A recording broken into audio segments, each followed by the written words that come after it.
Putang ina. O ito, dito tayo kay Panelo.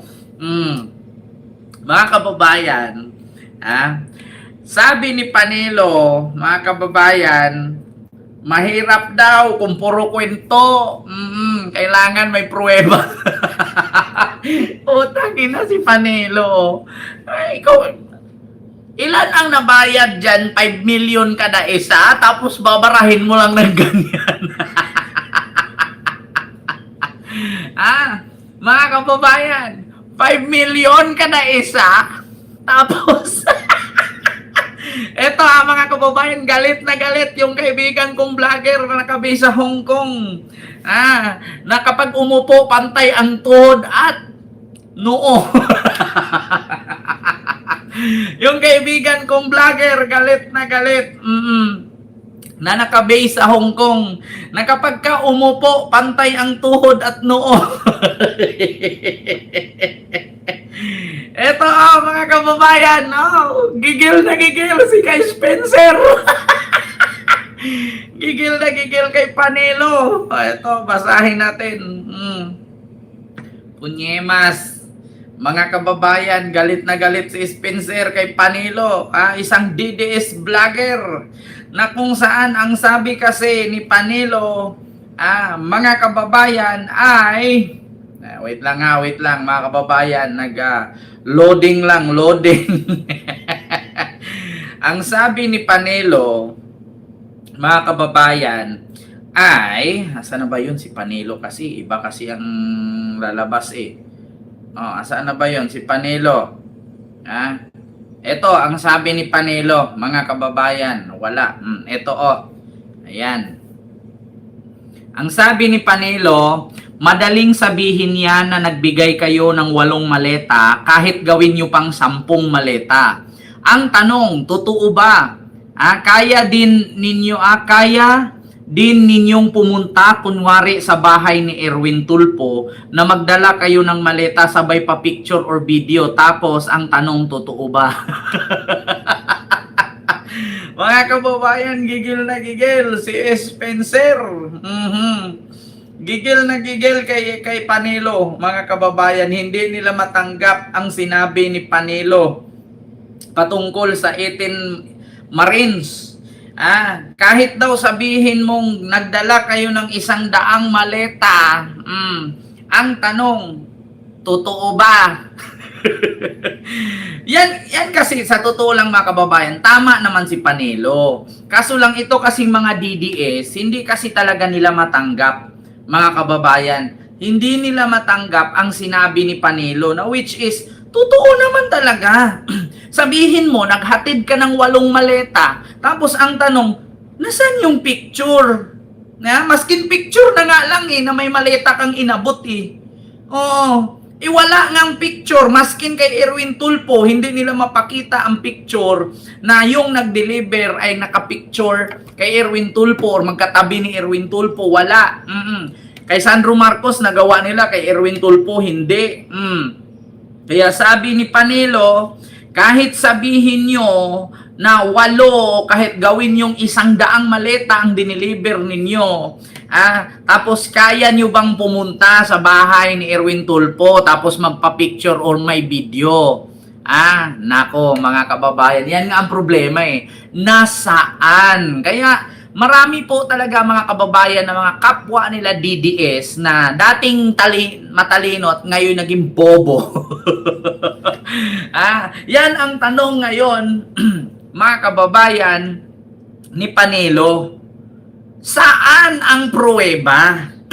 Puro kayo kwento, puro kayo sabi na maleta. Ang tanong ngayon, nasaan yung maleta? Diba? Yun ang tanong mga kababayan, nasaan yung maleta? Bakit hindi nyo man lang maipakita na kasama ninyo yung taong hinatira ninyo na hinawakan niya ang maleta mula galing sa inyong kamay? Diba? Ganito mga kababayan, diba? In-explain ko nga sa inyo kahapon, diba? Diba kapag may parcel, may order ka, Ma'am Lilito Nini, hello po, Ma'am Jocelyn Flores, hello po. Diba kapag may order ka, mga kababayan, di ba pag i-deliver sa'yo yung parcel, di ba pipicturan ka nung nag-deliver na, oh, na-receive na po, ma'am, sir, na-receive na po niya. Oh, so ang tanong ngayon, nasaan yung picture?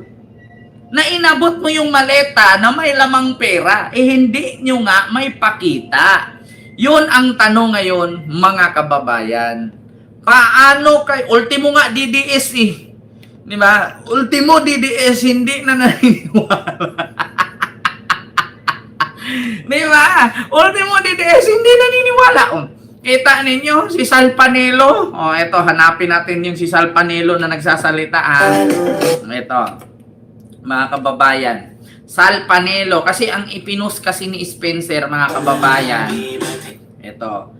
Sal Panelo maleta. Ito na. Ito pa, si Atty. Sal Panelo, ito, DDS talaga to, legit na DDS talaga to. Pero itong mga sinabi niya, basahin natin. Madaling sabihin niya na nagbigay kayo ng 8 maleta, kahit gawin niyo pang 100 maleta. Ang tanong, totoo ba? Kaya din yung pumunta, kunyari sa bahay nila, Erwin, na may dala kayong maleta, sabay pa picture o video, tapos gawin ninyong proof, o di ba? O, di ba? At si Atty. Panelo hindi sumuporta sa kagagawan ng DDS Senator. Remember siya ay isang legit na DDS. Talagang kaibigan to ng mga Duterte, lalo na si Digong. Pero tingnan niyo yung naging pahayag niya patungkol dun sa ginawa ng hearing nila Marcoleta sa ni Cayetano. Pero talagang hindi siya sumasang-ayon. Kasi ano naman talaga halatang halata naman na scripted lang talaga yung mga sinasabi ng mga 18 Marites na to. Diba? Kita nyo mga kababayan. Hindi yung yung ICC, pinagpipilitan na yung PCC. So bakit sila nagre-react? Bakit? Kasi nga, sabi nila, yan kung motion na yan para i-bato lang yan Gusto nyo lang pamutuhin kasi wala. Kilala po si Sal Panelo na isa pong DDS supporter. Kaso parang dito sa quote na to, medyo hindi Pakinggan natin ang konti. Maleta nagdalaman ng pera. Itinanggi ni Tulfo ang aligasyon at tinawag itong kasinungalingan. Kung totoong hindi mo ginawa, demanda mo yung naninira sa'yo. Yan yung ginawa ni Erwin Tulfo, nagdemanda siya. Pero ang nakakatawa rito, yung susunod na quote ni Sal Panelo. Pakinggan natin. Pero din naman itong grupo ng 18. Pag merong ebidensya, magdemanda. At sigurado sa hukuman, malalaman natin kung ano, totoo. And nakakataka kasi syempre kung DDS ka, ang gusto mong mangyari, paniwalaan na lang yung Marines. Pero in fairness kay Panelo, na DDS supporter, sinasabi niya na magdemanda, magkaso kung para malaman natin yung totoo. Na nakakatawa doon, this is not the first time na nagdebunk siya ng kapwa niya DDS. Pakinggan niyo to. Merong isang bagong abogado na gusto rin magsenador. Nasemplan siya ng mga ordinaryong mga reporter lang. Dahil hindi niya may paliwanag ang sarili niya doon sa mga petisyon na pinahin nila. Ang opinion, Kita nyo, bagong abogado si Jimmy Bundok daw, pinagtawanan lang ng mga reporter. Sabi ko nga sa inyo mga kababayan, kapag ka ang mga DDS, no, yung mga matatalino, magsasama-sama, makakabuo yan. Ay, Diyos ko, Ginoo ko. Kita nyo, sabihin mo, nag-deliver ka ng 8. Kahit sabihin mo yung 100. Ang tanong ngayon, kaya mo bang pumunta kay Rapi Tukay, kay Erwin Tulfo, magpa-picture tapos mag-video na inabot? Ngayon, kung hindi nyo kaya, ibig sabihin, paninira lang, kwento lang, bogus-bogus lang. Yeah? Mismo mga kababayan, si Sal Panelo na ang sumir. Putang ina mga kababayan, ano kayang sasabihin nito ni Mike Defensor? No, ni Marcoleta at ni Cayetano? Siyempre si Panelo to. O hindi nyo kayang ipatumba si Panelo pagdating sa utakan, mga kababayan. No, which is totoo naman talaga. Kasi sasabihin mo, naghatid ka ng maleta kay BBM 5, tapos sa sunod interview naman 3 na lang. Tapos ang sabi, naghatid ka? Oo. So, nagdala ka ng maleta? So, iniwan nyo doon, di ba? Biruin nyo, kahapon nakakatawa yung hearing nila, mga kababayan, yung session na yan. Bakit? Ganito nangyari. Kada tanong ni Marcoleta, siya na yung nag-explain. Pinapasalita lang niya yung mga Marines di umano, yung mga Marites. No, halimbawa, Mr. Chair, nag-deliver po kami 5 maleta doon sa bahay ni BBM. Nag-deliver kayo. Akala ko ba gabi kayo dumating? Sabi. Akala ko ba gabi kayo dumating? Hindi po, hapon na po. Parang mas nauna pa, no? Mas nauna pang nalaman ng mga nagtatanong ang mga witness. Putang ina, oh. Kita ninyo mga kababayan? Nag-deliver daw itong Eten Marites ng maleta sa bahay ni BBM. Tapos, hindi pa nga sinabi nung Eten Marites na anong oras siya dumating. Nauna na si Amy magtanong, gabi kay dumating. Bakit alam na ni Amy gabi? Hindi pa nga nagsalita yung Marites, si Maleta Boys. Hindi pa nagsalita. Si Amy nauna na. Tapos doon kayo natulog. Tapos sure ka ba na ano ba to? Sa lake o sa dagat? 'Di ba? Nakita niyo mga kababayan, nakakatawa. Eto ha. Kaya nga sabi ni Panelo, mahirap paniwalaan kung puro kwento. Kailangan may picture, may video na na-receive. Kasi ito ang sabi, mga kababayan. Pakinggan niyo interview ni Amy ha. Nauna pa si Amy magtanong. Your Honor, ako po yan, Your Honor. Ang kumuha ng picture po si Kong Sandy po kasi tatlo lang po kami nandyan po eh. Ito kinuha sa bahay sa Ilocos, no? Yes sa tabing dagat. Di ba? Ito kinuha sa Ilocos, no? Sa bahay, no? Sa tabing dagat. Bakit nalaman agad ni Amy na tabing dagat? Hindi pa nga nakapagsalita yung witness di umano na Eten Marites. Alam na ni Amy, kinuha sa bahay, no? Sa Ilocos, no? Sa tabing dagat. Sabi ko, putang ina, nag-witness, tapos na-briefing na. So, ibig sabihin, bago nila pinapapunta sa Senado, nagkwentuhan na sila. Halata, di ba? Bakit alam ni Amy na ito, nakuha, no? Sa bahay, no? Sa tabing dagat. Hindi pa nga nagsalita yung Eten Marites. Ayun, na alam na niya na tabing dagat. Paano ka nakasure na tabing dagat? Ang picture ni Sandro, wala ng dagat dun. Di ba? Ang galing ni Amy. So, ibig sabihin pala, yung mata ni Amy, microscope. Lumusot. So, ibig sabihin, habang pinicturan si Sandro at itong Marines, nakita na ni Amy sa likod nung nagpicture. Di ba? Kita mo yan? Tanong ko lang, kailan kinuha yan? Same po pagdating namin. Akala ko 2022 po. Akala ko dumating kayo nung gabi. O, di ba? Kailan kinuha yan? Same po nung pagdating namin. Tapos, tanong agad si Amy, akala ko ba dumating kayo ng gabi?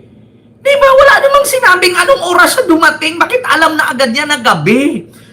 Kita niyo mga kababayan, dito pa lang alam ni. Tinuruan. Alam na. Kaya nga si Sal Panelo ayaw maniwala. Sabi nga ni Sal Panelo kay Amy, lukohin mo, lilang mo. Utang ina, mga kababayan. Ang sabi, anong oras kinuha yung picture na yan? Same po, Your Honor, nung pagdating namin. Akala ko ba dumating kayo ng gabi? Wala namang sinabing pagdating namin ng gabi. Hindi pa nakapagsalita yung Marites, Eten Marites. Si Amy, alam na gabi. Putang ina. Di ba dito malang mga kababayan, bistado na. Hapon Hapon na yan. Tapos, hapon. tuloy-tuloy kayo natulog. Yes po. Di ba? Kita mo? Dumating ka doon hapon. Tapos ang tanong niya agad, tuloy-tuloy na kayong natulog. Ano yun? Parang yung witness na yata ang natahimik at yung nagtanong ay siya na nag-explain. Biruin mo, dumating ng gabi. Akala ko ba gabi kayo dumating? Hapon. Nauna na siya. Tapos sabi niya, tapos sabay-sabay na kayong natulog. Malamang gabi na yun, Amy. Kung hindi sila matulog na yun, 24 hours, mahal ang OT. At bakit alam ni Amy na doon sila natulog? Di ba? Continue. Balik naman nila. Kinabukasan kayo lumipad. Pero may dala kayong mga maleta. Iniwan na ninyo doon? Yes po, Your Di ba? Pero may dala kayong mga maleta. Malamang. Kaya nga ang sabi ng Eten Marites, nagdi-deliver sila ng maleta. Bakit mo tatanungin pero may dala kayo ng maleta?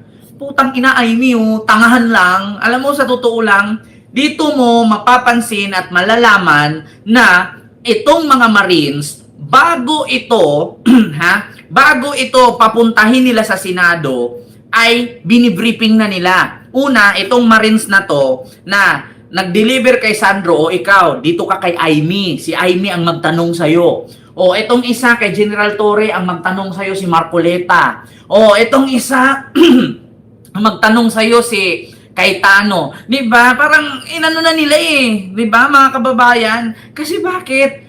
Utal-utal kasi sumagot itong 18 Marites. O baka magkamali pa. Po? Diyan po sa bahay po, ang nag-receive po ma'am si Kong Sandro na po eh. Diba? Hindi ko pa alam kung kanino niya po. Okay. Okay. May ikalawang picture yata. Oh, 'di ba? Nauna pa siya. Dapat hinahayaan niya na ang mag-discuss dito yung 18 Marines. Na bago niya ilabas, "Ma, may isang picture pa po yan." Bakit siya nang nagsabi, "May isang picture pa po yata"? Alam nyo, halatang-halata talaga, mga kababayan, na bini-briefing. Kaya nga sabi ni Sal Panelo, kahit sabihin mo, naghatid ka ng 8 dyan sa bahay ni Erwin Tulfo, kahit sabihin mo, gawin mong 100 yan. Ang tanong ngayon, kaya mo bang pumunta doon, magpa-picture or mag-video para paniwalaan kayo? Ang tanong kasi, nakahatid kami kay Erwin Tulfo. Ang tanong, nasaan yung resibo? Diba? Nasaan yung resibo? Kaya ultimo si Erwin Tulfo, mga si Sal Panelo, tenek. Tenek, mga kababayan. Hindi si Sal Panelo, mga kababayan, naniniwala. Inabutan mo si Erwin Tulfo. Ang tanong ngayon, nasaan yung picture? Maskin nga kay Erwin Tulfo at yung nag-deliver, wala. Asaan yung pruweba? Salita lang. Kaya si Sal Panelo, mga kababayan, natatawa. Katulad nito. Katulad nito kay Tito Sen. Si Tito Sen daw, hinatiran ng maleta noong 2023. 2023, hinatiran ng maleta. Tapos, mga kababayan, ang tumanggap daw ay ang kanyang assistant. Ngayon, ang tanong, paano daw si Tito Sen tumanggap ng maleta ng 2023, 2025 pa siya naging senador kasi 2022, hindi na siya senador, na expired na ang kanyang termino. Oo, hindi, di ba, tumakbo siya 2022 ng vice president ba or president? Pagkakaalam ko, so hindi nga siya nanalo kasi si PBBM nga ang nanalo. So, tenga yung ilang taon niya. So, tumakbo siya ulit 2025. Paano siya na-delibera noong 2023? Tapos, ang tanong pa, mga kababayan, dineliver daw nila sa assistant ni Tito Sen. Yung assistant ni Tito Sen, na pangalan ay Mark, namatay 2015 pa. So, paano daw nangyari na tumanggap ng 2023 ang namatay noong 2015? 8 years nang nakahimlay. 8 years nang nabaon sa ilalim ng lupa. 8 years na tinambakan, sinimento na. Tapos, tumanggap. Mga kababayan, natatawa ako mag-isip. Sabi ko, putang ina, ito na naman ni Mekos-Mekos na naman. Mga kababayan, minimekos-mekos na naman ng mga DDS. Itong kanilang kwento, Diyos mio Marimar, ang hirap paniwalaan, lalo pag puro kwento lang. Ay, nako. Mga kababayan, ang sakit sa bangs. Ito, pakinggan natin si Tito Sen, ha. Ito, mga kababayan, pakinggan niyo. Itinanggi ni Senator Tito Soto ang mga paratang mula sa 18 ex-Marines na nakatanggap umano siya ng mga maleta mula sa flood control projects. At ang binanggit na staff niya na tumanggap daw para sa kanya ay matagal nang patay. Sa isang panayam ngayong Huwebes, June 4, sinabi ni Soto na ang natatanging Mark na naging executive assistant niya na nabanggit sa pagdinig ay pumanaw na noong 2015 pa. Ayon kay Soto, isang bogus na pahayag ito mula sa bogus na pagdinig ng Blue Ribbon Committee ng Cayetano Block na naganap ngayong araw. Inanunsyo ni Senate President Pro Tempore Win Gatchalian na magpapatuloy ang pagdinig ng Blue Ribbon Committee na pinamumunuan naman ni Senator Erwin Tulfo sa Lunes, June 8. Kita ninyo? Tumanggap daw si Soto. Tapos ang tumanggap daw yung kanyang assistant, 2015 papatay na.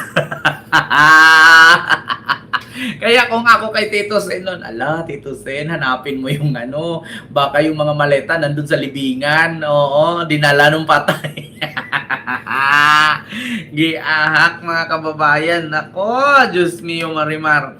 Kaya nga, sabi ko sa inyo mga kababayan, si Sal Panelo, na mismong DDS, tinik. Hindi naniniwala. Mabilis daw sabihin, nag-deliver ako ng 8, nag-deliver ng 100 maleta. Ang tanong, asan yung pruweba na diniliberan mo, may picture ka, tapos yung maleta, inabot mo sa kamay niya, di ba? Diyos ko naman mga kababay, mahirap bang i-memorize yan? O, pag nag-order ka nga sa TikTok, sa Shopee, sa Lazada, di ba? Pag i-deliver nung parcel sa'yo, di ba yung rider na naghatid, sir, picture muna po the proof of delivery. O kasi nga pipicturean nila yon kasi kung magreklamo yung diniliberan mo, at least may proof ka na ito na-receive niya. At saka mga kababayan, napaka-imposible naman na hindi manghihingi ng picture si Saldico. Pera yan eh. Pera yan, milyon-milyon. Imagine ninyo, ang maleta na yan, pera ang laman. Napaka-imposibleng hindi manghingi si Saldico ng proof of delivery sa maleta na paano kung itakbo nyo yan, putang ina. Diba? Tanungin ko kayo mga kababayan, napaka-imposible naman na hindi si Saldico hihingi ng proof of delivery. Pera yan eh. Pag sinabi mong pera, putang ina, okay lang sana kung damit yan, okay lang sana kung sapatos, tsinelas yan, kayang bilhin. Pero pera yan eh. Tapos bago yan tanggapin, pipirmahan mo yun na na-receive, putang ina. Yan ang isa, mga kababayan, sa mahirap ipaliwanag ng 18 Marines di umano. Maskin si Baligod, hindi niya maipaliwanag yan. Bakit? Para ka lang naniniwala na nanuno ka, pero hindi mo may pakita kung sino yung nagnuno sa'yo.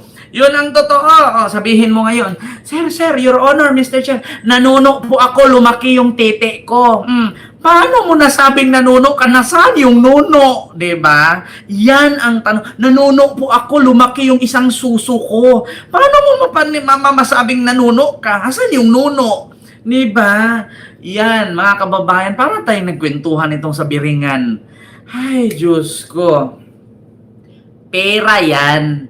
Malamang kung mag-deliver ka ng 5 baleta dyan na may lamang 35 million kada maleta, small, large, or medium, sabihin natin 30 million, 5 maleta, 30 times 5, 150. Correct me if I'm wrong, 150 million.